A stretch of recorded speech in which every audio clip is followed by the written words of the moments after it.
खुलुमबाय बड'लेण्ड निउज 24 आव नोंथांमोनखौ बरायबाय। आसामनि गेलेमु जारिमिनाव दिनै मोनसे गोजोनथाव सान।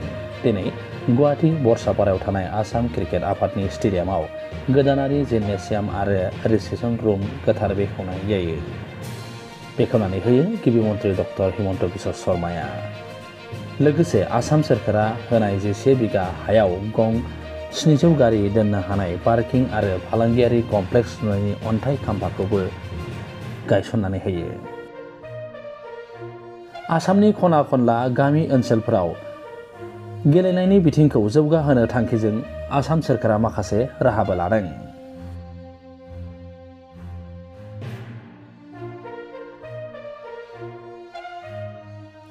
दिनैनि बे अन्थाइ खाम्फा गायसननाय हाबाफारि आरो रिसेपसन रुम आरो गोदानारि जिमनेसियाम बेखेवनाय हाबाफारियाव गिबि मन्थ्रि डक्टर हिमन्त बिश्व शर्माजों दंफायोमोन नर्थ काछार गावखुंथाय परिषदनि गाहाय मावफुं सोद्रोमा देवलाल करलसा, आसाम क्रिकेट आफादनि आफादगिरि रमेन दत्त, नेहाथारि देबजित शइकिया आरो गियानि गुणी सुबुंफोरा।